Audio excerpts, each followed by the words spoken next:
everybody, welcome back to The New Nasty Boys. I'm your co-host this morning, afternoon, evening, whenever you decide to watch or listen to this thing, Billy DeVore. And sitting next to me are my co-hosts, Jake Polson. And Chris Weir. What's up, Nasty Nation? Welcome back to the Fart Dungeon. Oh, so good to be back down here right now.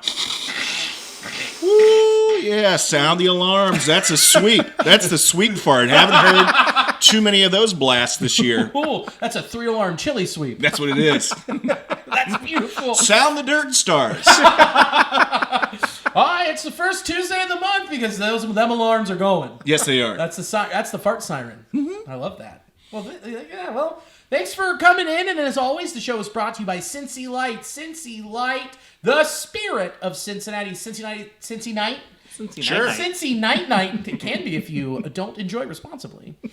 Cincy Light is a refreshingly crisp lager brewed in partnership with Cincy Reigns, benefiting student athletes. This easy drinking classic is the perfect way to celebrate the Queen City. Raise a toast to triumph that the red and black shall reign. Cincy Light beer is available year-round in 12-packs, 24-packs, on draft, and our fave, tall cans. The flavor of Cincinnati Daddies is in that tall can. But most importantly, Cincy Light Lime. Out in tall cans. You can go get it at the tap room now. Coming to your local beer store, gas station, wherever you get your beer. Cincy Light Lime. That is going to be the taste of summer. Oh, I can dig it, man. I love a lime beer, actually. I do too. Yeah. Be great at the ballpark. Well, it would be. Thanks a lot, other beer people. Can't call you out by name, but I would love to have it at the ballpark. Until then, we're just going to have to sneak them back in. Yeah, that's what we do. Yeah. Breaking out the cargo shorts. Why are you wearing a coat in July? Man, Billy's cargo shorts are packed with... Are those freezer bags? Don't ask questions. Is his lips lined with salt? Dude,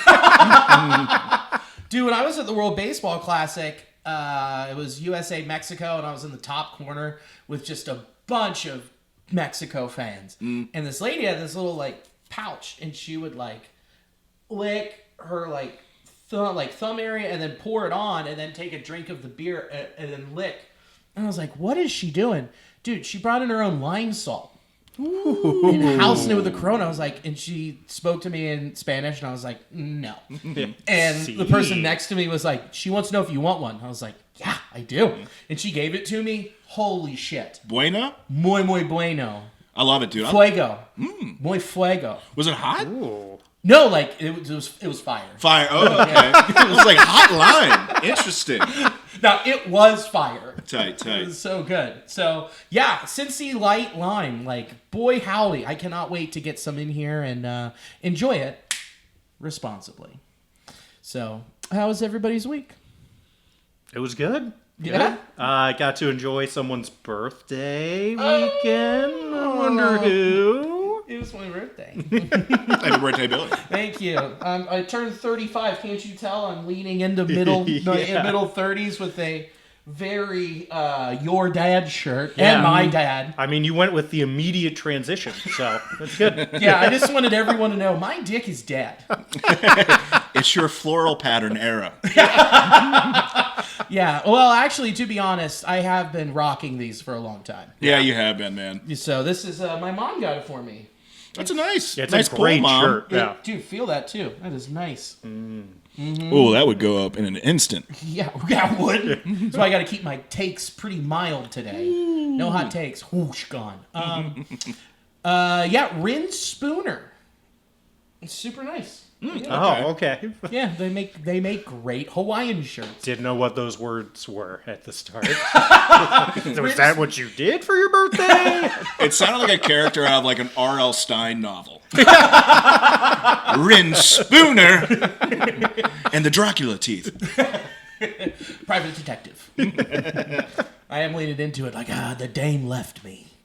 All I have are my beers and my analytics. It's in this noir thing, but the only thing that's in color is the light from your vape.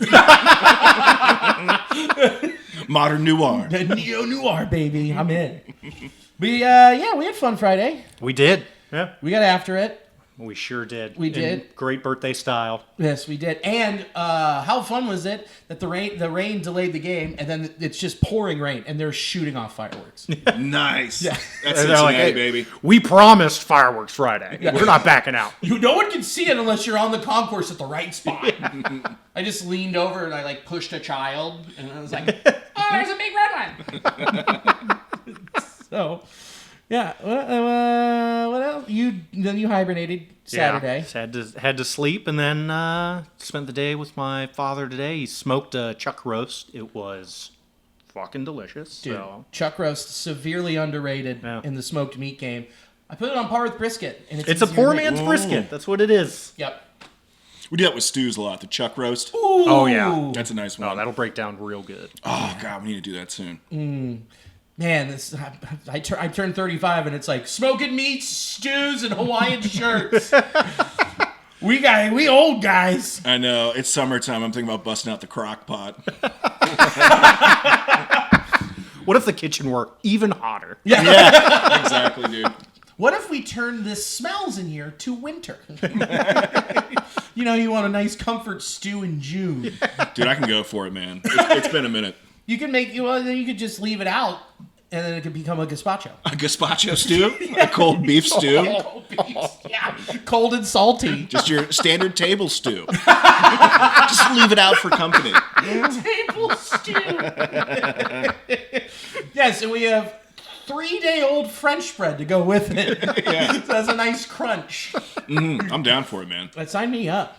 So I have done chuck roast grilled, like a steak, and then I've smoked it, like brisket. Either way, great for tacos. Oh, yeah. Yeah, they Or are, just man. raw. Raw roast? Just getting it in there. That was most of my dinner, was just standing over the island being like, this is good. I know the plates are out, but this is fucking delicious. At the ballpark? No, at my father's Oh, house. your father's. Yeah. I don't think we just ate booze at the ballpark. Yeah, we ate those iced tea vodka. Yeah. Oh, dude. Skimmers. What are those? Skimmers. I never heard of that. They're no Cincy Lights, but Skimmers, dude. It is iced tea lemonade with vodka in it. Yeah. So John Daly. Yeah. John Daly, 100 calories, 1 gram of sugar, and it tastes like the real thing. It's a John Daly and stew summer, baby. It'll be great, man. I got a belly full of chuck roast and I know. John Daly. I can already feel my I thighs gotta layer roasting. the vodka on top. I'm a good boy. Oh, yeah, those are delicious. They Yeah. go down too smooth, and the next thing you know, you're like, man, they're shooting off 4 fireworks at once? I was drinking gin and tonics this weekend. Man, those go down too easy sometime. Jake's kryptonite. It's still my go-to. I fucking love a gin and tonic. It's so refreshing. Yeah. Speaking of lime, dude, oh, it's perfect. It's a wonderful summer drink. We were at Bachfest this year, and so we're drinking Bach's 7, 8, 9, 11, 13% beers. And, we'd been out for a couple hours, and then I look over, and this motherfucker has a gin and tonic in his hand. And I'm like, what are you doing? I want to be a problem. That's what I'm doing. And guess what? He fucking was. Yeah. He was. He's like, I just wanted a gin and tonic. I was like, that's night juice. That's not what you just wanted. No, and then while I'm drinking a 17% bourbon barrel-aged Bach, I'm like, this is going to be a problem. Yeah, being the responsible one. Yeah. Mine at least had water in it. Yeah, mine used to. Then it mixed with the wood in the bourbon barrel. Oh, how many couches did you guys ruin that night? Ooh. Sent that some the- seat cushions float. Was that when we doubled up? No, that wasn't when we doubled up. Okay. No. I think you took care of it. I'm You were solo. Yeah. pretty sure. Yeah. If I was having a gin and tonic after a night of drinking, I peed on something. Yeah, my nightcap, Bombay Sapphire. Nightcap turned this into a sponge. Dude, I do like taking those drinking straws and taking the lime and just like kind of chopping it up in there. So Yeah. you get that squirt of like absolute lime, and you get to chew on it, and you got gin in your mouth. You're like, this is gonna be fun. I shed shum pulp. Yes, I like my gin and tonic with some pulp. Shum pulp. How was your weekend? It was great. I was at the Liberty Funny Bone. I was working with Stephen Ho and Asia Chardonnay. Both funny comics. Check them out. I had a blast. It was great. Funny Bone and Liberty is like a bigger spot, and this is like the first week of shows I did where they had like the balcony had people up there. 3 of the 4 shows, at least one was sold out, but 3 they definitely felt like they were sold out. That's awesome. Yeah, so it was fun. So even if they don't sell at the balcony, they still leave Statler and Waldorf up there. Yeah, they do. So you get heckled the entire time.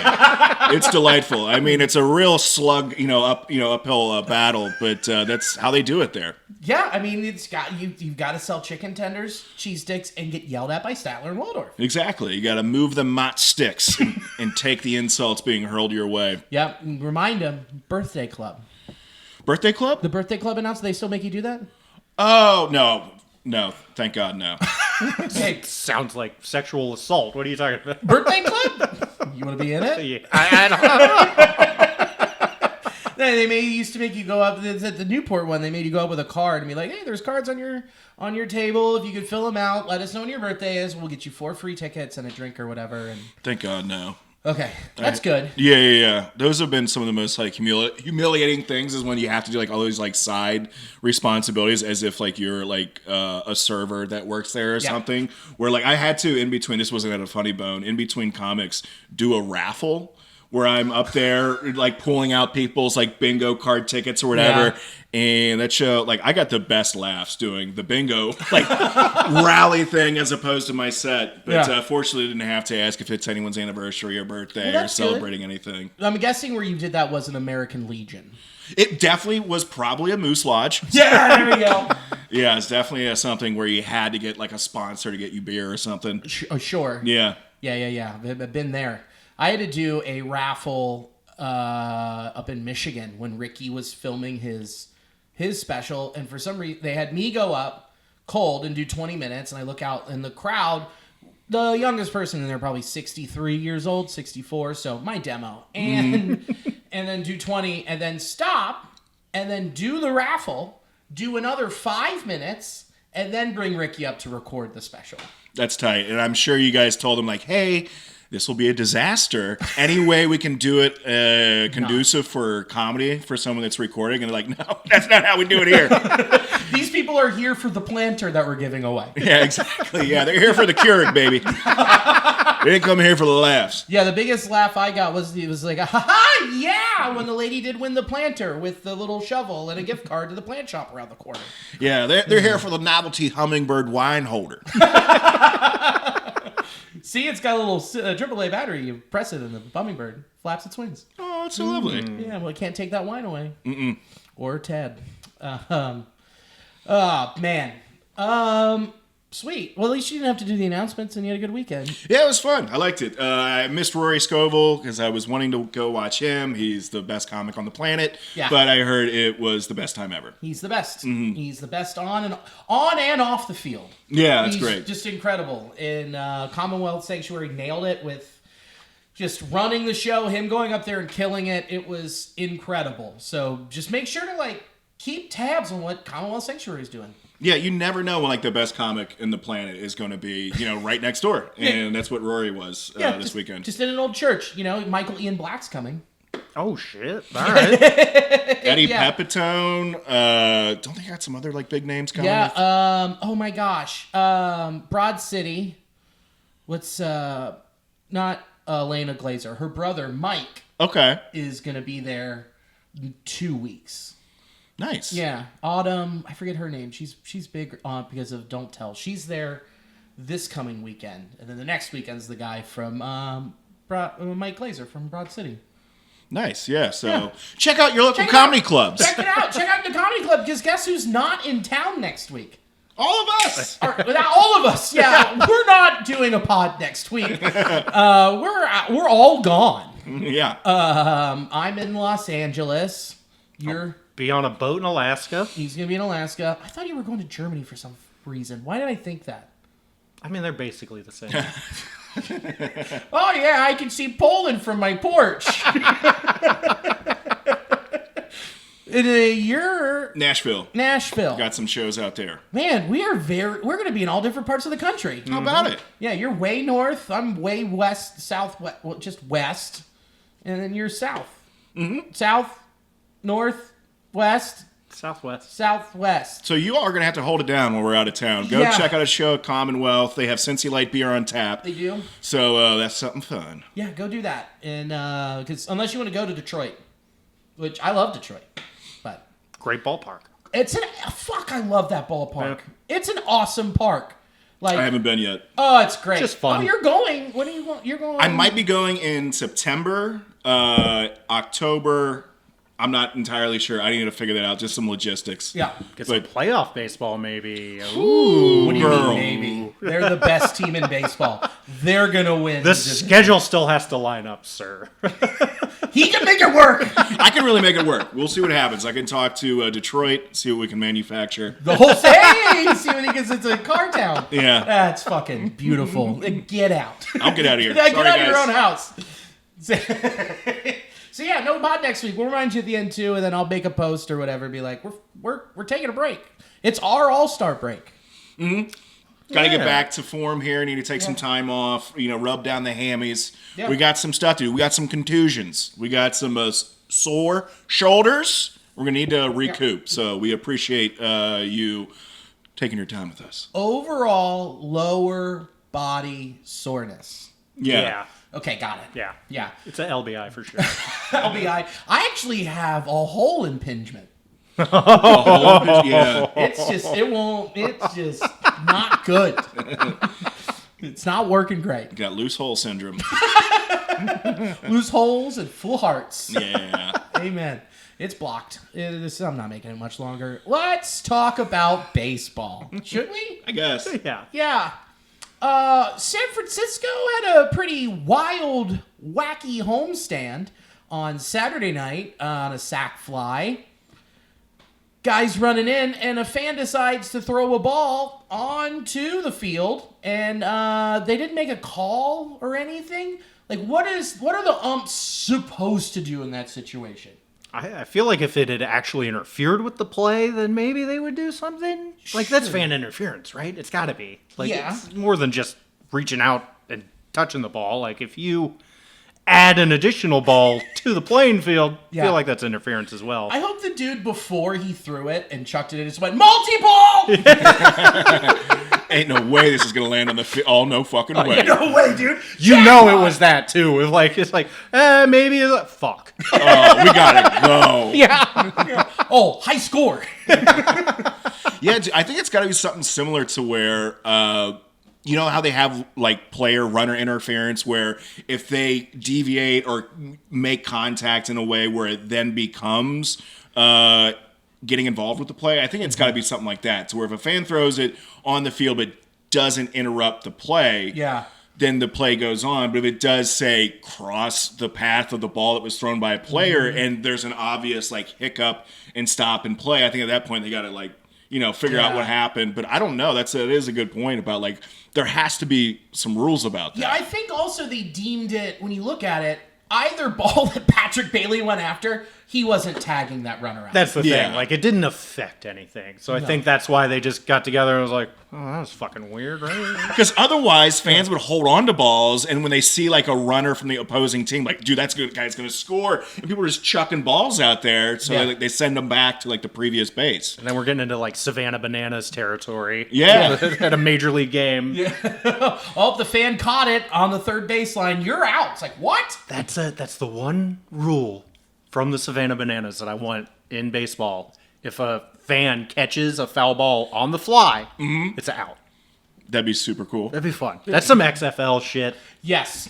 That's why we need the all-steroid league. And then you do that, and you do the wacky rules. Fans can do steroids. Fans can do steroids. They can give the players steroids. They'll say it's anything like about the fans. Yeah. You got all the roids you want. Chew and spit out there. Grow your mustaches. And bring bats. Bring bats. The only rule with an all-steroids league with the fans, don't share needles. Correct. Be responsible. Be responsible. BYON. Right? Bring your own needles. Bring your own needles. Make sure you have a reputable HGH salesman that can get you, and also sign NDAs. If you had not watched the movie Screwball, you will understand that A-Rod really effed himself. Yeah, he really needed to get that paperwork going. Yeah, he did. So okay, but back on track here with San Francisco, like, Yeah, I mean, that's wacky, wild. I hope we don't see that ever again, though. Yeah. Because there could be some real problems. It's infuriating, especially, too, if you have money on a game and that interrupts a play at the plate. Yeah. You will lose your mind. Dude, speaking of having money on stuff, did you hear about that Olympic sprinter? No? Dude, did you hear about this? No. There's this guy on FanDuel was like, he placed a bet and he had a parlay. And if one part of it was this girl needed to like not win this race. So he followed her around every part of the track, screaming and heckling at her, getting into her head. And then when it went time to start the race, he like started screaming at her and like death threats and family shit. And then she was like completely flustered because he had been chasing her down 4 hours and being a complete asshole. Mm-hmm. She ended up not winning that race and his parlay hit. And he was like, I did it. I accomplished my goal. He Happy Gilmore'd her. Yeah, he did. And then FanDuel went, you're not winning this money. Yeah. You can't do that. He's like, what do you mean? So that's like scary, dangerous shit. That'll be like a Barstool sponsored 30 for 30 in a few years. This winner went out there in his parlay. Champion here. Yeah. It's called a 30 for 30 rack. Cincy Light, pick yours up today. That's insane. Yeah, physically getting involved with the bets. It's I don't think it's going to get any less frequent. I think it's going to keep happening. We're going to see a lot more of these weird stories. Yeah. What's that guy? The guy colors and the death threats. Yeah, that was wild. Oh. After his second start or yeah. Yeah. Because his bet didn't hit. I mean, was that the reason? Shelled. Yeah. Oh my. That's crazy. People, nuts. I mean, I understand. Don't bet your life savings. I normally do like $2-3 parlays that probably aren't going to hit, but they're super fun when they do, but I'm not betting enough to where I'm ever even considering making death threats. Like, if you don't hit this single, I lose $3. Who's the guy that wrote Showtime? Jeff. He's a sports writer. Passan. No. Jeff. Not Jeff Passan. I follow him on Passan. No, it's not. I know, but it's you funner. don't try and no. Cut it out, fellas. Okay, so here's what he had a very good expose, basically just like he talked about it on TikTok. He's like, someone's gonna die. I mean, probably. Yeah, it's getting scary. It's very scary. Like, I mean, I don't want to be a part of the straw that breaks the camel's back. Yeah. Like, I'm not saying I'm gonna go do it. I'm just saying. Also, the last time betting was this prevalent in baseball, they threw a World Series, so there's that too. And who won that World Series? Yay! More gambling! Yeah! I'm with you. It is fun. I do the same thing, but at the same time, it's like I know my limits. There are people who are addicted that don't know their limits. Mm-hmm. And they don't know their limits, and then they want to blame someone, so they blame the person that they put the money on, and then things can escalate. I'm after seeing more and more about it, it's scary. Mm-hmm. I don't know when, but I don't know if it's going to be a matter of when. Yeah. Dude, yeah, and with how easy it is for these gambling websites to just contact you, you'll get your phone will vibrate. It's like, hey, place this bet. It'll be a 50% profit boost for if someone hits a home run. And people are really addicted to gambling, and that'd be like if you had a drug addiction and your dealer is hitting you up at 8:30 in the morning telling you, hey, I got this special deal going on right now. Yeah. And they know your habits, so they know who you're betting on, so you get those more frequently. So it's one of those things where you can see how the damage is going to be already being done. Yeah. But it's so wild now to think how 5 years ago, if you were to see the amount of advertisements of gambling, and they go over money lines and stuff like that. And if you're a kid, what is this? It's like, oh, this is how people lose their lives. So do you explain that to your child? No, because you're gonna have to explain betting to them when they constantly see all that stuff. Yeah, when it's right in their face and it's someone talking right now, money line on this person hitting a home run plus 1,800. Yeah. Well, I can put $1 on that. Oh my gosh. Mm-hmm. So yeah, and John Oliver did a really good expose on it, talking about it, basically comparing it the same way. So I don't know. Since it all came in basically state by state and regulated that way, it's just complete chaos because you don't have it all as one set thing with set rules nationwide. Yeah, it is pretty bizarre. Like when you can bet on your phone, typically, here or at a stadium or whatever. But if you go a few states over or something, like your phone's locked out because that's illegal. Yeah, like in Ohio, you can't bet on props for college players. But like I could drive here to Kentucky and I could do it. It doesn't make any sense, and it's gonna get bad quick. We're gonna see a horse get executed. I swear. Oh, it happens every day. Have you? Yeah, I guess. Yeah, if they don't win, but I'm saying pre-race. Oh, You're gonna see some doctors, go by a stable. Just like, hey, is this thing working? Is this thing on? Okay, here we go. Yeah. Yeah, it's gonna happen. But so more fun stories to come from betting. from gambling. Mm-hmm. Something else happened. I missed this. Something else happened in San Francisco. What you just a fried chicken place caught fire had a nice little fire, a little grease fire. Yeah. How was it? Just like they were announcing a new San Franciscan Pope? Yeah, and it was black smoke. Someone did not clean the fire. Yeah. We lost 17 sandwiches that day. It's really Tragedy. bad. Yeah, I think it was pre-game. There was like a fire that broke out in the kitchen. It looked pretty gnarly. Wow. Mm-hmm. Oh, what a San Francisco treat. Now you get out of here. I gotta go. And I gotta go. But yeah, man, what a wild weekend in San Francisco. Yeah, dude. And it also had what? Did they have like late inning great fall games. apart or did they win? The Braves fell apart. That's what. Yeah. They're making a habit of it. And you can't break that when you keep doing it. Yeah. What was it? They lost a 7-run lead in the 9th. And they just did it to the Diamondbacks, too. That's what I was talking about. Okay, Against the Snakes. And the best part is the guy who was pitching for the Braves, his last name was Blewett. So. True to his name. Yeah, writes itself. Man. It's tough to turn that around. Yeah. And how good the NL East is. Oh, yeah. The Braves might be cooked. Yeah, I think they're sunk. Especially because Strider is not looking like Spencer Strider of years past. No, he's lost, 2 miles per hour off his fastball? Yeah. That's a big jump down. Yeah. They lost A.J. Smith-Sharver to Tommy John. Like, things are piling up for the Braves. Yeah, he went, I felt it pop. And then they left him in there for like a full inning. Yeah, and then Spencer Strider had to go up and be like, hey, man. His elbow's fucked. Trust me, I know. It don't bend that way. A pop isn't a good thing. Did not go back in place. Yeah, pop isn't a good sign. Yeah, we're not playing with Legos, pal. Yeah. These don't just repair themselves. So, yeah, he's out for 14, 16 months. Yikes. Rough. Yeah, so I mean, that compared with what the Phillies did this week, man, 9 of their 13 hitters, their OPS under 650.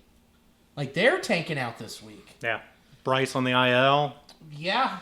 There is a chance, man, that you could get, if this continues, which it won't, the Phillies will figure it out, I think. Sure.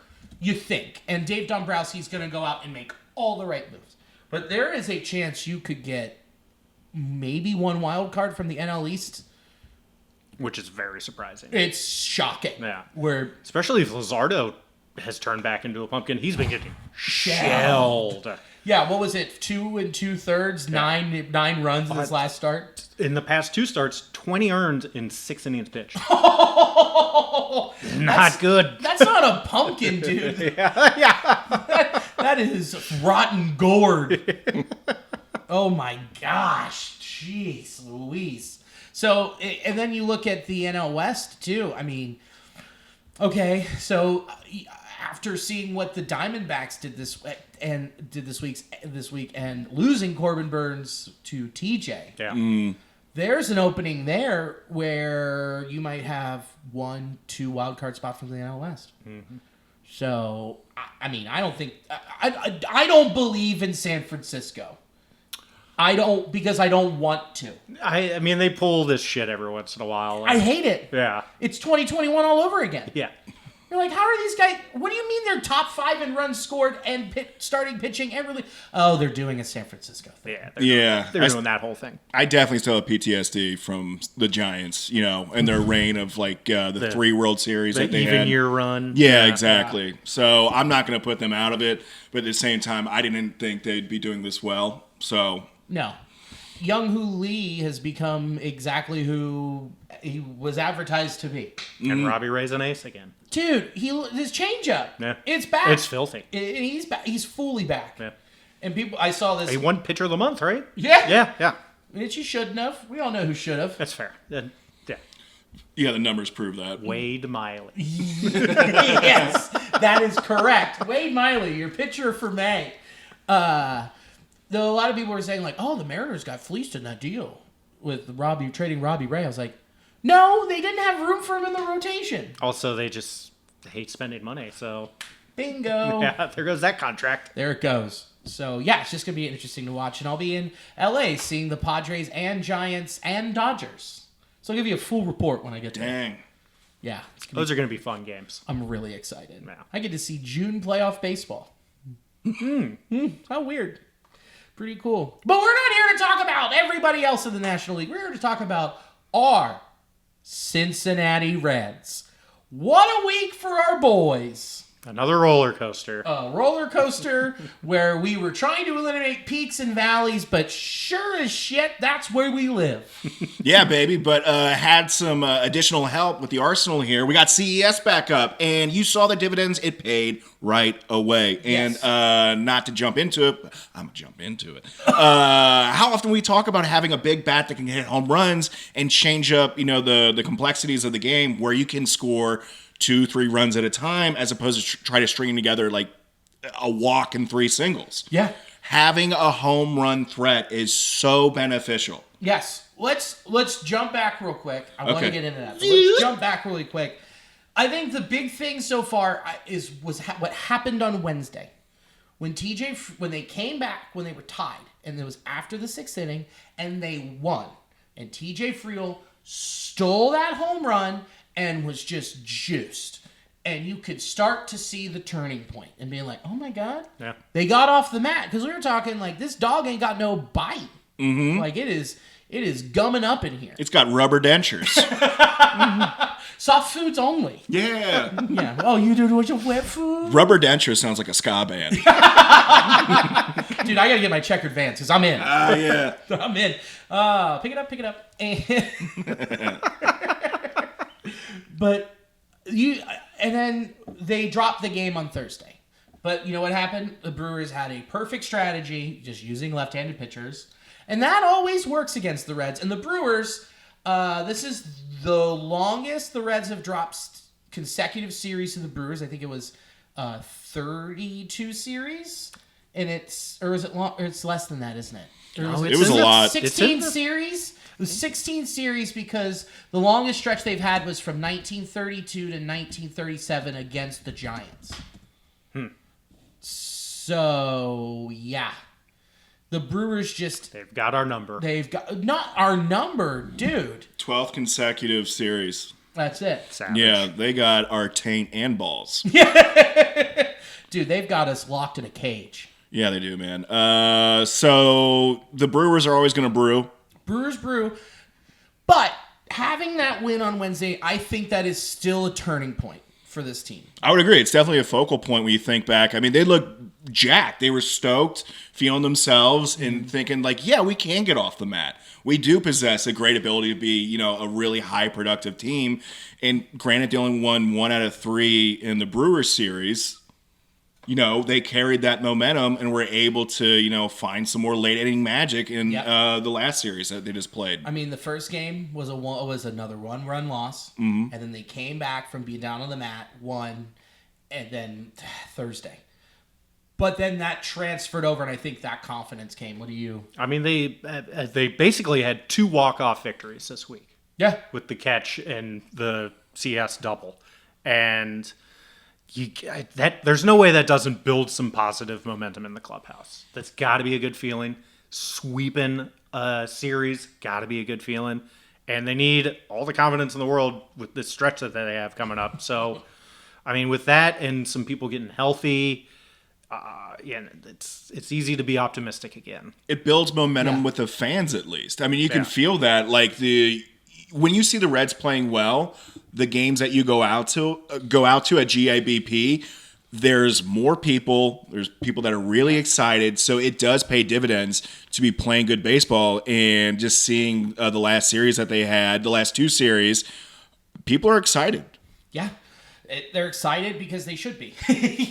We're back to 500. Hey! In 66 games, we're at 500. What did we say to start this year? You need to stay around there until the All-Star break or go on a run early and then maintain. Mm-hmm. They haven't gone on that run yet. We know that it's building and getting in there. And a lot of that is accredited to who came back. Who reigned this week? Brought to you by Cincy Light. Cincy Light, the spirit of Cincinnati. Christian Encarnacion Strand. We said, can he come back and be the guy that we think he can be and elevate this lineup and make it longer? Well, on Friday, Saturday, and Sunday, he sure proved that. 538, 571, 1.308 slug with an OPS of 1.897, 3 home runs, and 6 RBIs. Is he the answer to the lack of all of the power that was missing in this lineup? Does this give Ellie a little bit of a reprieve? Does this give other guys to let them be the role players that they should be? It's going to help. It's not going to hurt. Yeah. It's definitely, he's not the answer, but he's definitely part of the equation. And you saw, there was a few things that happened this series that we haven't seen a lot previously. One, Ellie didn't play one game, and then the last game didn't contribute. I think he got on base, but got picked off. That was rough today. And typically, the way Ellie goes is the way the team goes, and we won without Ellie. TJ Friel, I don't think, got on base today. Mm-mm. And you see other players, one of which CES, that just came back up and had some big power home runs. And we also saw that being contagious with Lux, with McLean. It does take pressure off these guys, and hitting is contagious. We see that very much with this Reds ball club, and it just started rippling out. Yeah, don't sleep on what Trevino did this week and with Tyler. And with all of that, you can accredit that to the relief given by CES. Yeah. He lengthens the lineup. He's a problem for opposing pitchers. I mean, you can't make mistakes to the guy, especially when he's locked in like this. I mean, we've seen what he's capable of. Even when they make a mistake, home run second game, low, inside, below his knee, and he river-oared it just underneath and slapped it out. Yeah. Everything he's hitting, it's sizzling off his bat. Even the single today. 107 or something like that? Ripped. Yeah, he's hitting it over 100 a lot of times. So when you're seeing that, he's seeing the ball. He was, when you saw him right before in AAA, like, well, I really hope this translates. Yeah. And immediately, I'm not saying he's going to be playing like this the entirety of, when he's up here in the season. However, this is a phenomenal sign. Yeah, dude, when he hit that homer today, I was like, oh, that's a long fly. That is gone. Yeah, that was because it just kept carrying.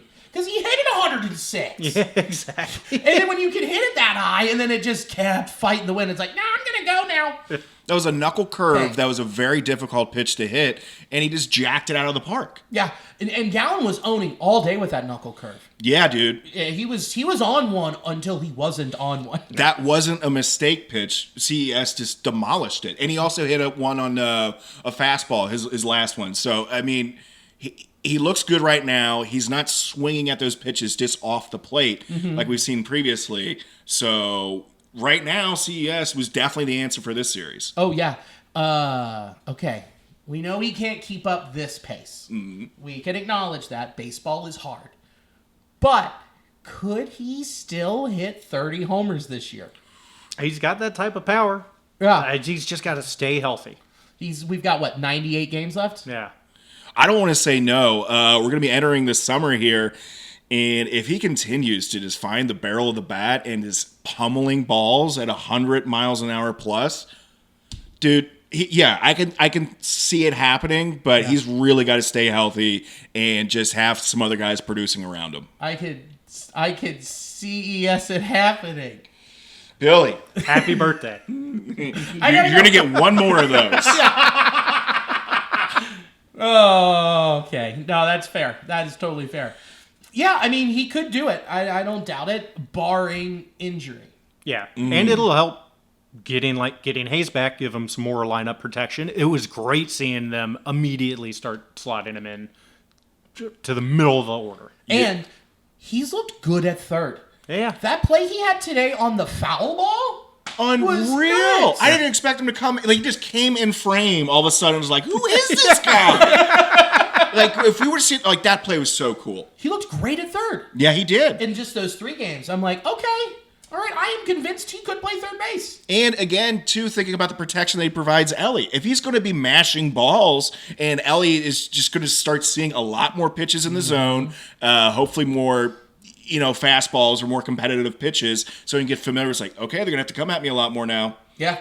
It's just going to be interesting when other people start coming back and how you work Correct. this lineup, because it's wild, and we'll get to that later, but man, awesome start for CES, and I hope he takes that up to Cleveland and just puts it into their river that's on fire. Please. Please do Caught that. again?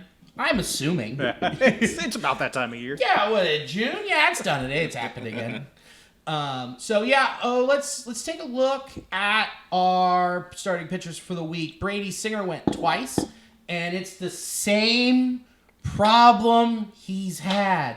Not many whiffs on the slider. If he's not getting whiffs on the slider and they're not biting at the sinker, he's going to extend and have longer ABs. There's going to be more walks, higher pitch count, and you're going to get 5 innings pitched, 3 earned runs, 4 walks, 3 walks, 4 Ks, with a called strike whiff rate of 33%. He's close to filling up the zone, but there's a lot low and away or low and inside that are just balls. Yeah. And trying to get chased. He's not fooling anyone right now. No. It's just they know what's coming. It's that slider or sinker. Yeah. So in the slider, if it's not that effective, and he's not a guy that's going to blow you out of the water, so he has to rely on making sure you're coming inside to to hitters and being able to play off the previous pitch. And if his one of his put out pitches, his slider is just not biting the way you want it to, it kind of leaves him a bit exposed to these longer at bats, people fouling pitches off, and then getting a mistake pitch. Which it is warmer now. Yeah. Those are going to leave the ballpark. Yeah, it's going to hurt more and more. I mean, he got 5 whiffs on the slider out of 45. It's not good. That's not good. Yeah. He's got to figure that out because he looked so good to start the year and then not. Yeah. I mean, luckily his arsenal leads to weak contact even when it's not great, but it's just, this has been a month plus now of Singer just being mediocre. Which is kind of what we signed up for. Yeah. Because he's just giving you innings, and again, we haven't had a guy throw more than 150 innings in a season since Johnny Cueto in 2012. Yeah. So, barring what could have happened in 2020 with all those horses, man, that would have been. I don't want it. I'm not opening that can of worms. But and then again, Sunday today, 5 innings pitched, 5 hits, 2 earned runs, 3 walks, 3 Ks. There's that homer problem. 3 swings and misses on the slider. Regressed today. Regressed. He didn't throw any cutters, it looks like, too, when the previous start that he had. He only threw 9, but I think he got 3 swings and misses. So I can pull it up. I've got the Savant data here. He threw 9 cutters today. Oh, really? He threw 9 cutters, 1 4-seamer, 9 sweepers, I was looking at the 24 sliders, and 34 sinkers. Did you see what the swing and miss was on the cutter? I can look. It's coming. I promise you it's going to be there. Swing 44 pitches in the strike zone, 33 pitches out of the strike zone. Yeah, just There's look your at that. problem. Good Lord. It's just control's not... Spatter swung at 36 of his pitches. Batter swinging. Here we go.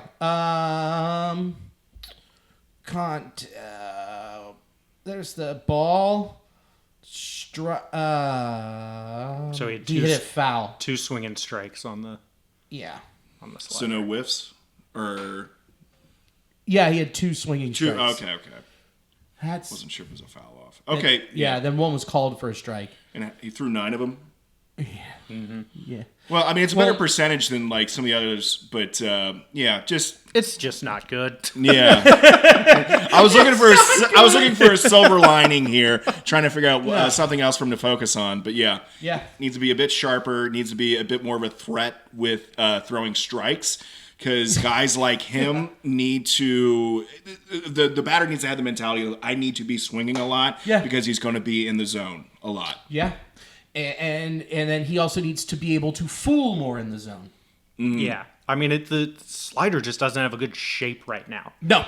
It is a textbook slider, and even rookies can walk up and be like, oh, a slider's coming. I know it. Yeah. And you've got to tunnel it perfectly with your sinker. Yeah. You have to have those balanced, and he does not have them balanced right now. No. Yeah, and when you're capping out like around 92, like for, your fastball, that's not enough of a blowaway pitch to where professional hitters can't sit on that slider. Yeah, or foul off the fastball again. Right, or getting enough horizontal or vertical break.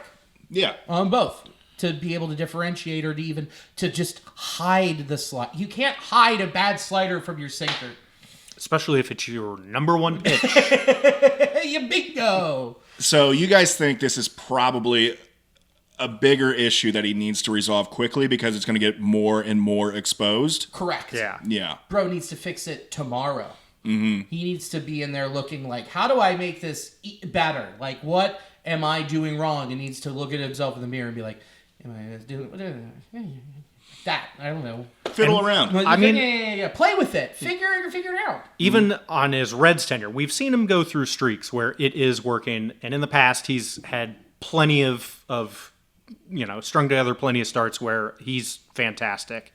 And I guess the silver lining that you could pull from this is that he's very healthy. Yeah, very true. One of the few pitchers that we have that is very healthy. He's not dominating, but you see, like even with Hunter Greene, he's missing a lot of starts now. So being available is a big commodity when it comes to starting pitchers. Yeah, he will give you at minimum 5 innings. Yeah, it's nice to be able to rely on that, but also we kind of got him to get 6 or 7 innings. Correct. And give the bullpen a break, but at this point, I mean, bullpen's coming in awfully early for Brady Singer starts. Yes, and he's and you kind of when you see 3 runs or 4 runs, you're like, oh, he went 7.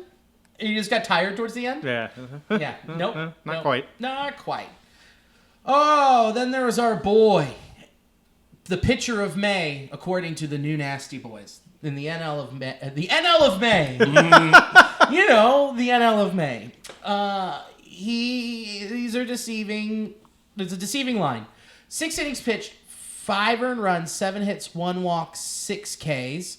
He led the day with 38% called strike whiff percentage. So, of all starting pitchers, he was the best at that. The problem was he had a cutter that didn't really cut. He had a slider that didn't really slide.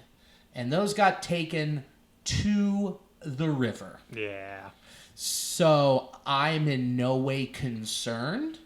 Bad day. They were seeing him. That's all it is. He acknowledged it too after the game. He's like, I made 2 bad pitches. They didn't miss. Mm-hmm. And there were runners on base. Yeah, man. He's been looking so great. Self-admittedly, those were mistake pitches. But he's a guy that has an arsenal where he can figure it out on the fly. And you see, I really love the development of Andrew Abbott. I think he's just going to get better and better.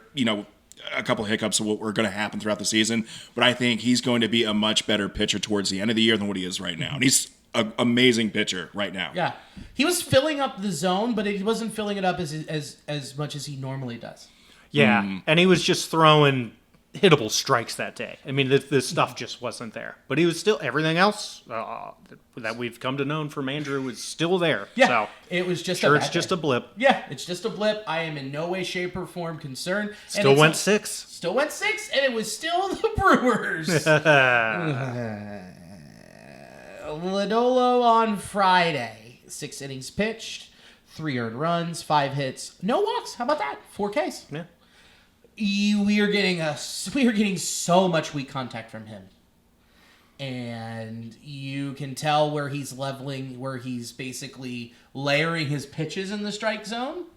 You would like to see a little bit of diversity on where he can place them, but I don't think that's happening. No, I don't. He's just not going to go back foot with that curveball much anymore, it seems. No, it's over. Which is a shame, because that was a beautiful pitch. But it's still working. His changeup has gotten so gross, that so much that he's leaning on that the most with 26 changeups. I love that. He's changing up like his pitching philosophy, and I think you're seeing it with some of our starting pitchers, how they change up, like second time through, the order, or second time facing this team, kind of pitching a different style, not so predictable. And he's feeling that changeup, and I love that combination off of his fastball, sinker, and when he has that curveball working, that's a really tough combination of pitches to have to, go against. His big problem that we can see looking at the chart and then drunkenly watching him on Friday, the high and inside fastball, he's trying to get back there, but he's still having some ride high on him, and that's not really helping him disguise his changeup and curveball. Yeah, and until he starts laying at that pitch, hitters are just going to lay off it. Yeah. And half the time it's a ball, so right. That's really not going to... That's not how you start a good count, but he seems to be... He can work around a lot of shit, which is nice. I think so, too. Yeah. I think he'll have his good days, he'll have his bad days. This is just the new Lodolo. And his delivery is deceptive just in general. But, like you said, being able to find that release point, make sure those fastballs that he's trying to get up in the zone, make them be competitive, because those are the points where he works off the sinker and the changeup, and and sporadically throw the curveball in there, or well, not sporadically, throws about a fourth of the time. But yeah, that needs to be a strike pitch. Yeah, needs to, and it's not right now. Yeah. But I think that the change in arsenal is really going to help his long-term health. Correct, and to be able to have him go deeper into games. Mm-hmm. And like we've said, when he missed with that old curveball.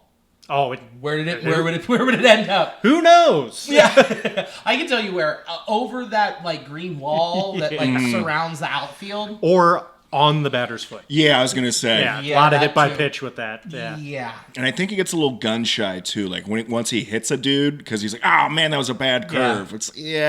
It'll happen sometimes. But yeah, if he can get that fastball to be located well, then he's sitting pretty, because then his changeup is effective, his sinker's effective, and then he can just have a field day with that curveball. Right, and then just have two different out pitches. Yes, 2 different off-speed out pitches. So, but again, I am not complaining about a quality start here. Sure. Because the offense is scoring, so you can look at this and go, okay, you don't have to put all this pressure on yourself. Where it's like, if I give up 2 runs, we're not winning this game. Yeah. So this is good to see. And they were already pulled him when the rain started coming. They put in Barlow. Sure. I'll believe you on that one. I think they had 2 of them on the mound. Yeah, they had 2 guys on the mound. It was crazy. It was so nuts. I was like, is this the steroid league we haven't made yet? This is Savannah Bananas. This is so crazy. I'm going bananas. Going bananas was Nicky Boyd. Nick Martinez, 6 innings pitched, 1 earned run, 6 hits, 1 walk, 6 Ks, 8 whiffs, with a 31.4% called strike whiff rate. Had 102 pitches. That is a mix, dude. He threw his sinker and cutter and curveball 10 times, cutter 18, slider 20, and then 4-seamer 22, and his changeup 22. Filling up the zone too. Yeah. Just throwing strikes. And that is what you want to see. And every single one of his pitches, low. He dotted them somewhere low in the zone. Yeah. Yeah, and his pitches are coming in soft a lot too. So even those pitches that are landing down, on the plate or in the dirt, they're a lot more effective than what the chart here would probably, if you're just initially looking at it. But yeah, dude, he was living in the zone, controlling the tempo and pace of the game, and just being really effective and in a great mix of pitches. Yeah, an extremely effective mix of pitches, because that's what he gives you is the sink. And when the changeup's working, this is what you get. Another quality start with only giving up 1 run. Week weak contact. So much weak dude, so much weak contact. So just weak, rolling dude. over on these pitches. What the hell? It was beta contact. Beta contact. Yeah, these guys are out here just simping with their bat. It's just nuts. So it just overall, like, that isn't like Abbott. He had his issues, but it was like we said, it was 2 pitches. That's where 90% of those runs came from. So overall, that is a good week. You take that 5 days out of 5. Outside of Hunter. Yeah. Did I put him? You put him up there. We didn't talk about him. We didn't. because it's sad. Okay. Well, we can say this, though, talking about how Abbott was at 35% first pitch strikes or whatever it was. He went on a run. Greene did. I think he started, it was like 24 consecutive batters where he started them off with a first pitch strike. Yeah. That's awesome.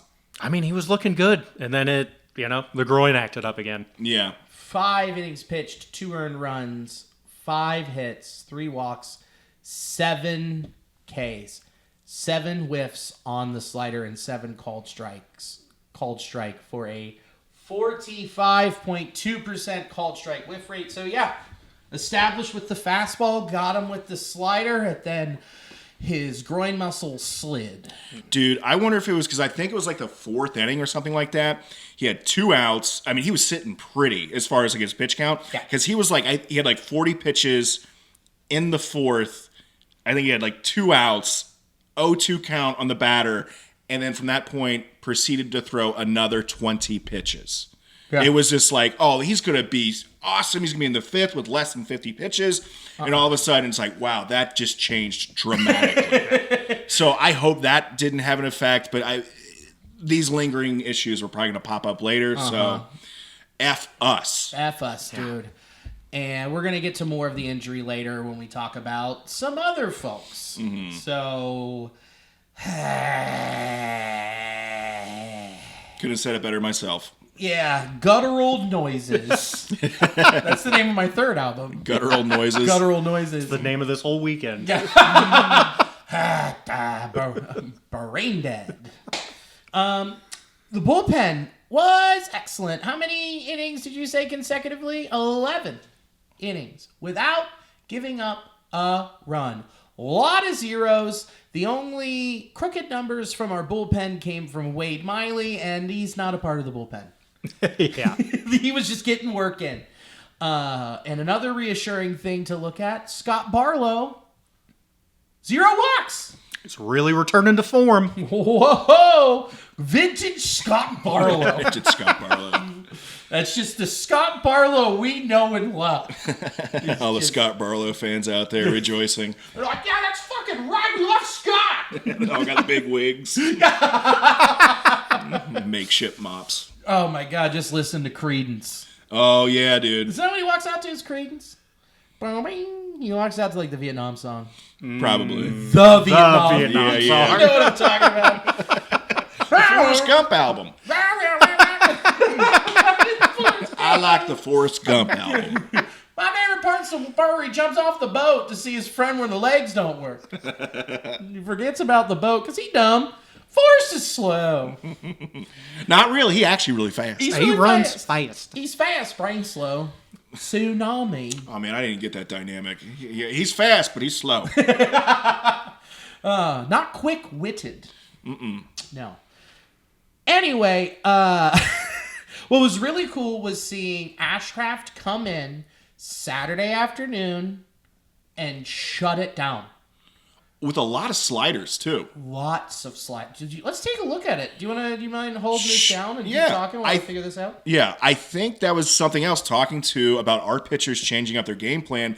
I think Ashcraft was getting hit a little bit recently, but not like touched up. A lot of the times he's giving up hits are just like flares out in the short, shallow center or whatever. But he threw a bunch of sliders that I feel was, a bit different and caught, what was it, the Brewers off guard? No, it was the Snakes. The Snakes, yeah.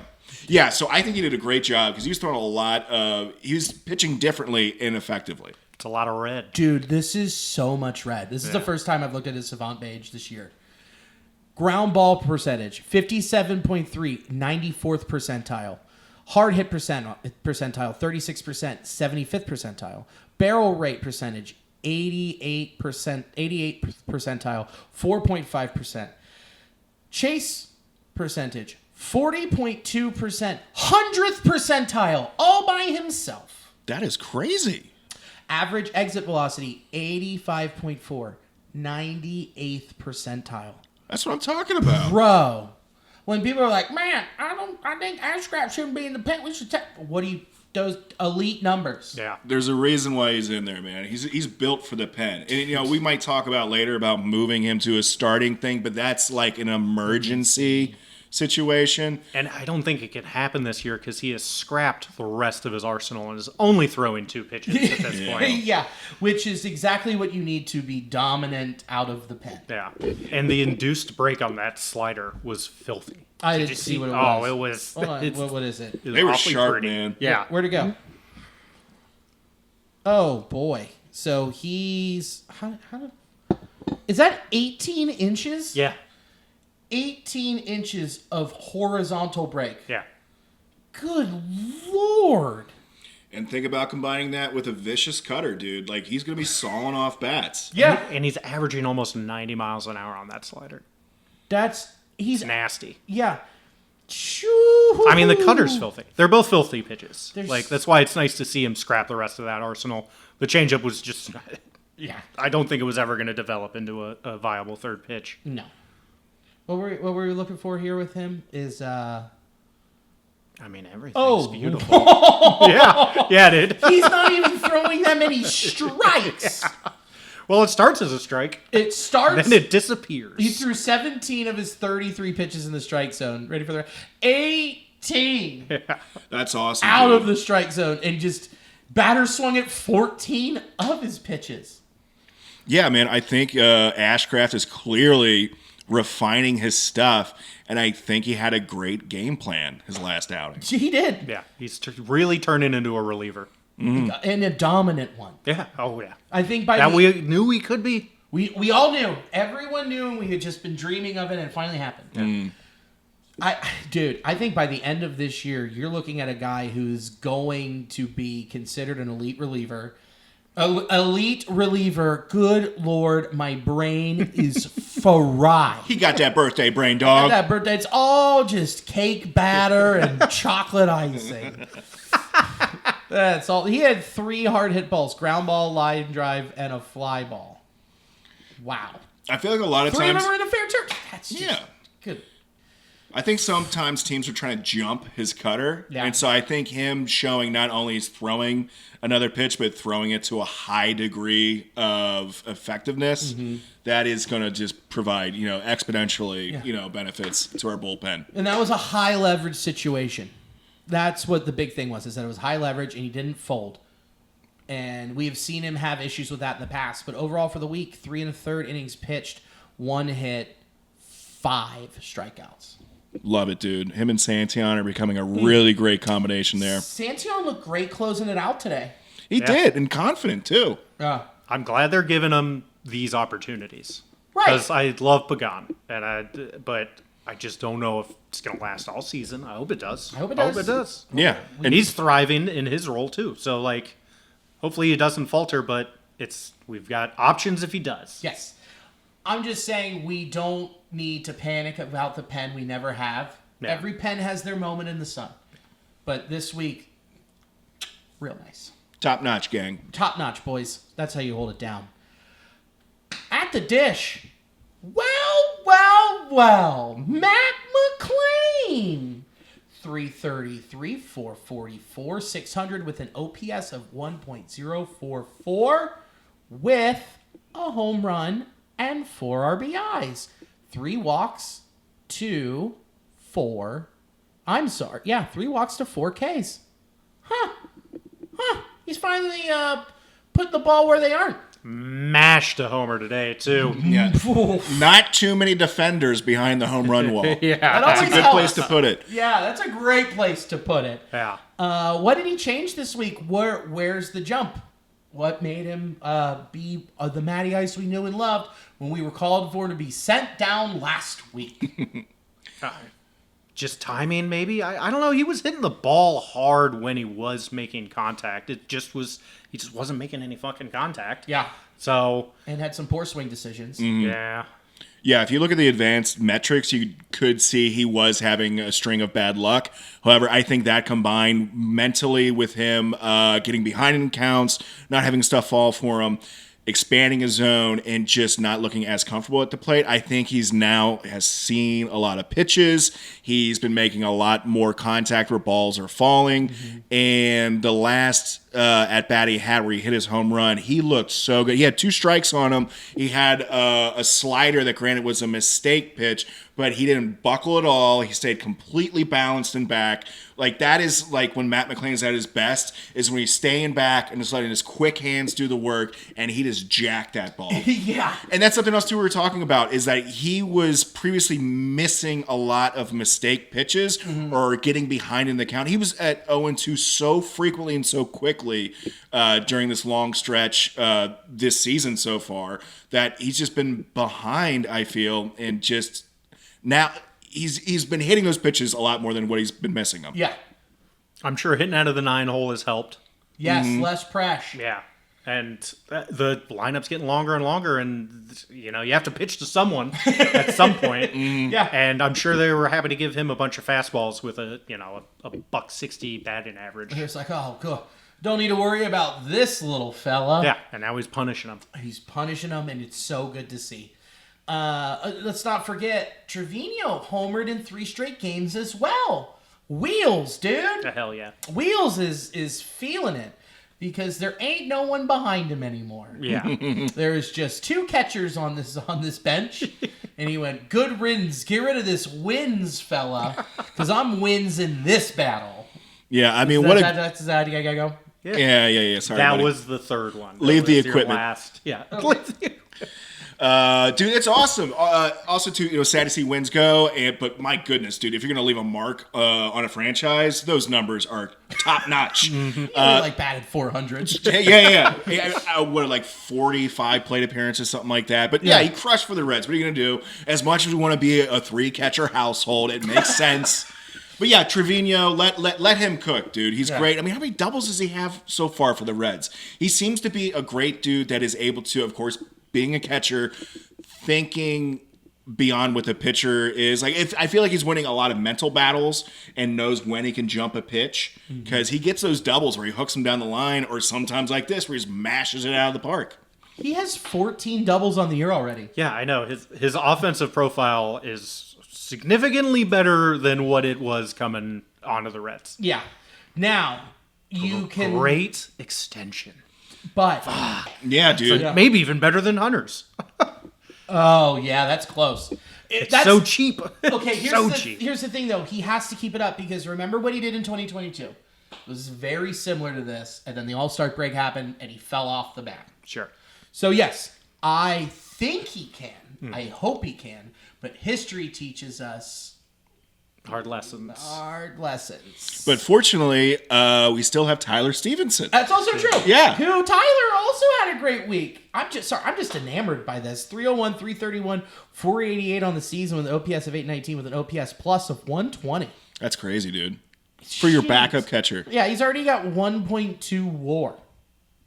That's... Dog. Okay, all right, guys. We're getting excited. And not just to mention, like, just catching great games. He calls a great game. Gold glove catcher? Yeah. Like, such a good target. Platinum, yeah. I mean, yes, he was. Yeah. Yeah. Like, for this season so far. So, yeah, He's a gold glove catcher. I agree. Like you said with Tyler Stephenson, 300, 364, 500 with an OPS of 864 on the week. He was turning it on as well. I believe, he didn't have any homers, but he did have an R. Oh, wait, that's not true. He had a home run and 3 RBIs. Yeah. Oppo Taco, I think. Oppo, yeah, you're right. Oppo Taco. And was that? That was when there was 2. Because I think, was it Benson? Yes, Benson was the other one. Yeah, I love seeing that. When they're able to hit fastballs, I'm pretty sure it was opposite field with power. Yeah. That means they're comfortable just waiting back, seeing the pitch, and just recognizing it and destroying it. Will Benson, 118, 211, Oh, 294 with an OPS of 505 on the week. He's also just getting unlucky. Yeah. I mean, how many more weeks of unlucky can he have? Not many. That's exactly what I'm thinking. Yeah, there's too much depth.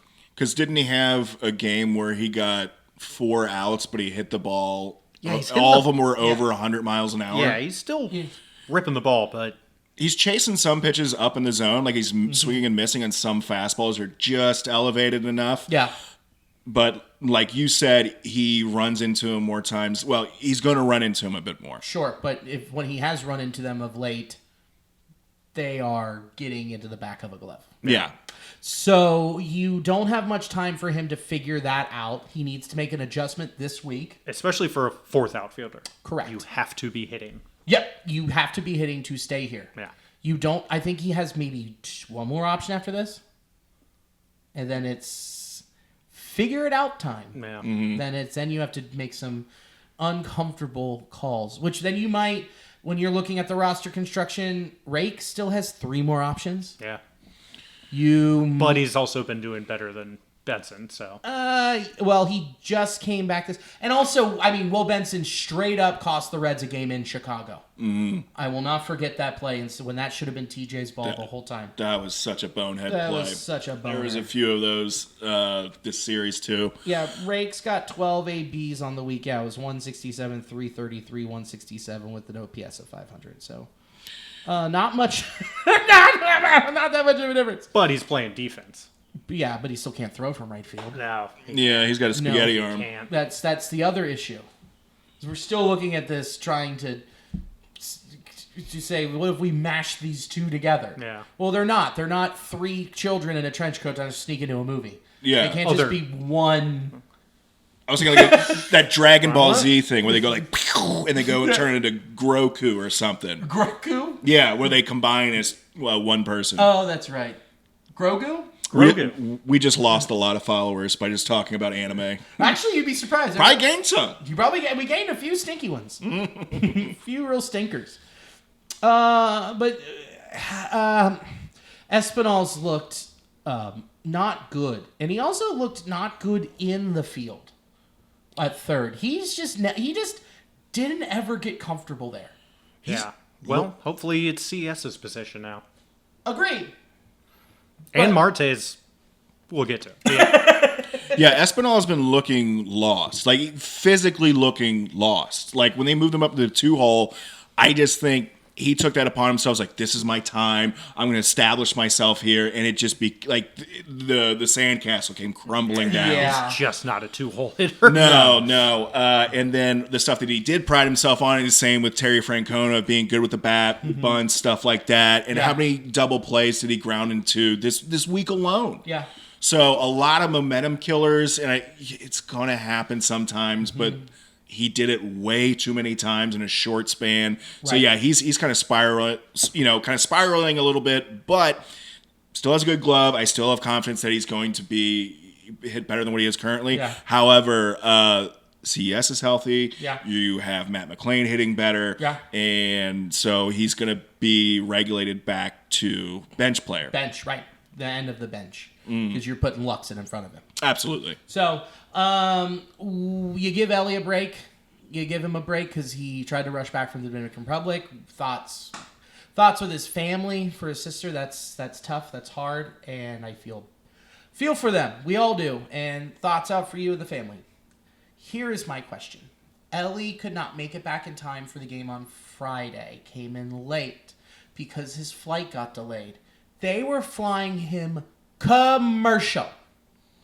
I need everyone who is involved in that process to explain to me why a family member passes away and he needs to return home. They plan it around his off day so he can go down and come back and continue to play ball. And you don't fly him private. That is... What is this? Bush League. That's what it is. It's classless Bush League cheap bullshit. Yep. I mean, this is laughable to like other clubs. This is like there'd be like a plot in a Major League Back to the Minors movie. Like it's that nonsensical. You know, it's so upsetting, especially to everything considering what was going on in the circumstances and him choosing to play through that, but they couldn't make it happen for him, and also made his travel so much more unbearable that he didn't have to go through that. Yeah. And then apparently when he got in, whatever, yesterday or today. Late last night. Yeah. Late on Friday night. They said they sent him back home because he to go sleep. Yeah. That's classless. Dude, he's one of the faces of the game. He's one of the 3 faces on the video game that people buy. And you're sending him out in DR public. Fucking everyone can fly this shit. Yeah, you're gonna have him fly next to idiots like us. Yeah, dude, I can't even imagine him getting bombarded at the airport. Like, what are you gonna hire security staff for him to fly cheaper? What is this? Could you imagine seeing Ellie with his knees cramped up, flying back on Delta with you? That's pathetic. Yeah, it's rough, and his flight gets delayed because it makes no sense. Also, Newark, that's the last place you should be after the death of a family member. That's awful. Newark is just awful. Yeah. I'm glad I'm going the opposite direction. We're all going the opposite direction next week. Yeah, we're getting way out of the... Yeah, I'm going south. Yeah, we're going away from Newark. Yeah. No Newark for us. No. So we know better. I am also... I've been complaining to Alicia why we aren't flying private. And she goes, Billy, shut up. I got a free buddy pass from Delta, so shut your mouth. I was like, but we can be flying to the Dominican. Okay. I mean, you're lucky you're the buddy. That's also true. Could have been you. Could have been you. Instead, it's me. So, I look, it's just, I don't get it. And if that signals to me, if I am Ellie and it's like I'm going through that and they do that, I'm like, why do I want to stick around here? Seriously, dude. It's like if you go to like a comedy club or something or perform like at an time. Just letting you know. What time do you have to get out of here? 9:30. Oh, God. Oh, I'm so sorry. I was okay. Just to finish the thought. It's like if you go to a comedy club, you're being paid to perform there, but they give you a tab at the end of the night for the chicken fingers and drinks that you had. Yeah. It's like, this is pathetic. Yeah, I'm not coming back here. Yeah. Okay, let's cut to the chase here.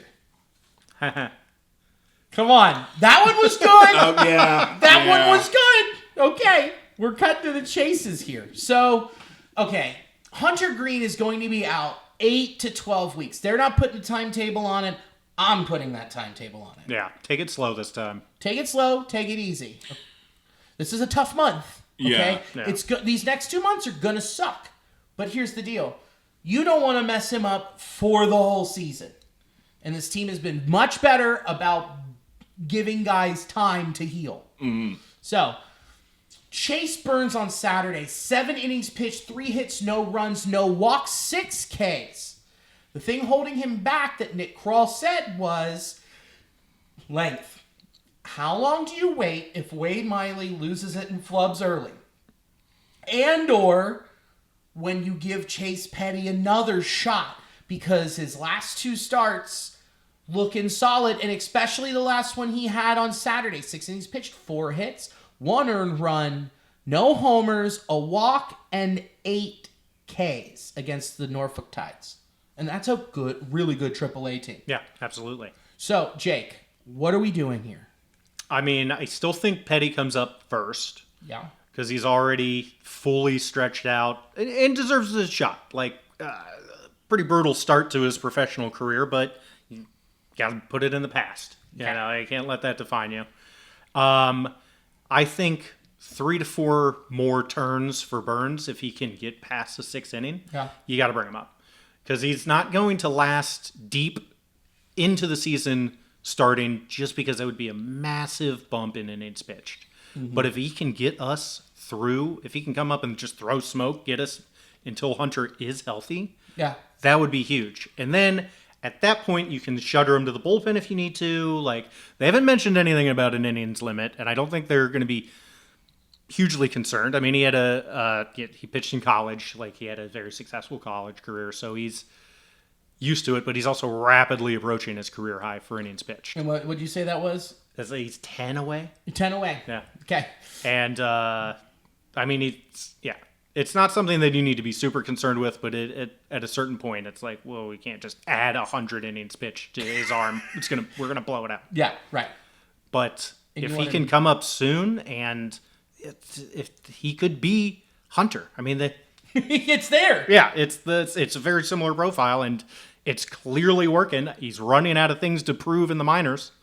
Yeah. He went 7 innings. Like that was they told him he needed to go longer, and he went 7 innings. Yeah. 7 No shutout walks. innings. Yeah. And you know what? In this amount of time, too, and you're kind of looking around the landscape of the NL, who's your NL Rookie of the Year?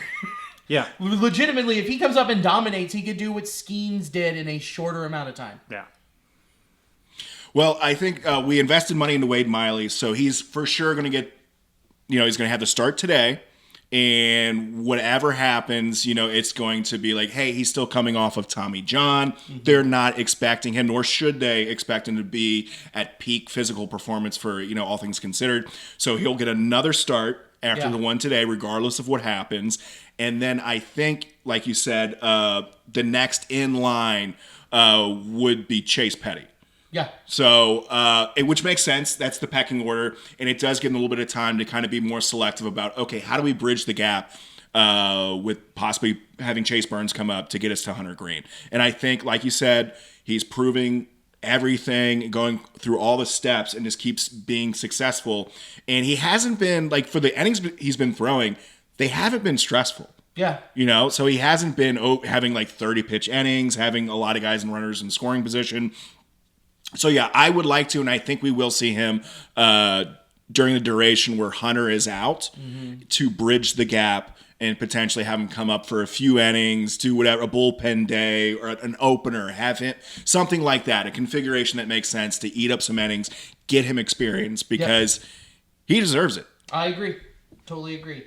And then you look at our injuries here. Novi Marte, he's hitting soft tosses in the cage. This is on June 6th. He's in Arizona. He's coming back. Jammer Candelario in AAA. He's coming back. He could probably be back in the next week or two. We'll see what continues to happen. Austin Hayes is no longer in a walking boot and beginning baseball activities, hitting and throwing. He's running in a pool. How do you run? I don't want to. He was running on the field today, too, I'm pretty sure. He's running on the field, Yeah. so he's getting close. What do you do? Like, you're cramming up. I mean, you are sending down Benson. So there's one spot. Yeah. And you've got CES at third, and then... Or you have Marte at third, and then you put CES at first, and then you put Steer in left. Yeah. Hayes in right, Friel in center. That's how it was constructed at the beginning of the season. I know, it's been so long. That's how that works, correct? Yeah. Okay. What do you do with Jammer? Just keep rebuilding him. Let That's him fair. stew. Until he is cooking in the minors, I don't think you even bother bringing him back up. Yeah, he's got to be hitting bombs. Yeah. I mean, he did... I've got it right here. He, so far, between Arizona and Louisville, he has 3 doubles, no homers in 18 plate appearances. Yeah. He's getting there. He's walking. Like, it's more the guy that we signed. Oh, that guy will be DFA'd. Yeah, Garrett gonna- Hampson. Oh, he's gone. Garrett Hampson's going to get DFA'd. Good thing we picked him up. Should have never even been on the team. No. And then Connor Joe. That's what I was thinking because, like, we're getting Hayes back up, a left or a right-handed bat. I would kind of rather keep Benson just for the fact that he has more power than Joe, Garrett Hampson, but it's still that conversation we've had a bunch of times before about being in this weird predicament that we should never have been in the first place. But yeah, some decisions are going to have to be made. I could actually see them keeping Hampson a little bit longer than keeping Benson up just because of the versatility. Yep. He can play good defense all over the diamond and, not hit a ball ever. Yes, you can have him hitting in front of McLean. Yeah, dude. Where you swap it and it's like, oh, I moved up the pecking order. I'm 8 now? Good defense, but a wet newspaper he comes up to the plate with. Yeah. All right. So, We've got Cleveland. We're at Cleveland. Just take one, and we win the coveted Ohio Cup. Oh, yeah, we bring it to Cincy, and we're going to have a party at Fountain Square. We're all drinking out of it in the fountain, and we're going to fill it up with black raspberry chip, and we're just all going to get spoons and eat out the top of the cup. Okay, we got Wade Miley going on Monday. I gave you a look. I knew you did. I fucking felt it, dude. I could feel it in the back of my temples. Oh, yeah, baby. That's where I was aiming. I was like, oh boy, laser vision. Wade Miley and Luis Ortiz on Monday. I remember the last time Wade Miley pitched in Cleveland. Something nice happened. Something cool happened. It was a Hulk of a situation. Hey! Come on now. Come on now. You get one. And then Andrew Abbott against Slade Sassoni. Yeah. That is a porn name. And who he came with the Naylor trade from the Sneks. And then Lodolo, Logan Allen. You already swept him once. Yeah. Do it again. Do it again. And then off day Thursday, then Detroit, and it's Martinez, Singer, Miley. Things go well, I guess. I guess you just ride the Miley wheel. Yeah, man. Train. They've invested money into it. We're gonna see him at least, make his 2 starts. Yeah, they're gonna miss Scooble. That's awesome. Detroit's the best team in baseball. I know, we're very lucky, but we'll see Flaherty. Yeah, and that'll be a pain in the ass. Yeah, he had a really good day today again. He had like 7 Ks in 7 innings. And so, we won't get to those numbers. And then after the Tigers, off day that Monday, 3 at home against the Twins, and then 3 in St. Louis. No off day, they come right back, and they play 3 at home against the Yankees, day off that Thursday, 3 at home against the Padres, and then they go to Boston, and that's how you end June. That's a hard month. Mm-hmm. Yeah, dude. You really hope. Again, if you just focus on winning the series, take 2 out of 3. They're coming off a very great compositional changing series that they just had. Getting back one of their dudes, feeling good, feeling themselves a little bit. So hopefully they can carry those good vibes going up to Detroit. 2 out of 3. Yeah. Move on to the next series, take 2 out of 3, and then hopefully get on a little bit of a roll to where I want them to have a good series against the Cardinals to win that, and then so they can come back home feeling great, and then just put on a showcase against the Yankees. Yeah, just sweep the Yankees. That's all. Yeah, just sweep them. And the Cardinals have started to come back down to earth, so yeah, that's good too. So we're playing them at a good time. The Twins can just disappear. Yeah, at any point, like. Yeah, Royce Lewis can get hurt. Yeah. Carlos Correa can get hurt. Yeah. We just don't know what happens. So it's going to be an interesting stretch. I'm very excited, but it's a very, very hard stretch. So speaking of stretch, let's stretch and do round third and head for home. Chris, what do you got? I got some shows coming up here. I am going to be in Nashville. I'll be at Zany's. There'll be some Don't Tell shows going on out there for the 13th and 14th. Then back here, I'll be at Northwood Cider Company on the 20th. 21st, Commonwealth Sanctuary, and then I will be featuring at Bananas the 26th through the 29th. Nice. Who are you working with? Brad Sativa, which I'll be seeing him in Nashville. Brad rules. Yeah. He's great. Drink Cincy Light. That's a great plug. I'm going to be in Los Angeles next week, so there's no pod next week. Reminder, no pod. Repeat, no pod. So, very excited for that. And thanks to Sports Drink. They are a comedy club and coffee shop in New Orleans. They host the audio of this podcast. Shout out Cincy Light. Drink it up. Get Cincy Light Lime. InTheClutch.com. Promo code NastyBoys. Get that Ellie De La Cruz soccer jersey. It's cool. And thanks for having us in the Fart Den. There is one thing I did want to bring up. We did talk about it earlier on in the pod, but it is Billy's birthday, so I did get you a couple things. Oh! I had some Big League Chew. Yes! And I did go out and I sprung for a cake. Oh, man, the people at Kroger, they did a great job. It's your favorite flavor. Wow. It's Cool Mint, the 6 milligram. Oh, my gosh. I know. You're such a cool guy. Happy birthday to you. Happy birthday to you. Happy birthday, dear Billy. Happy birthday to you. Yay!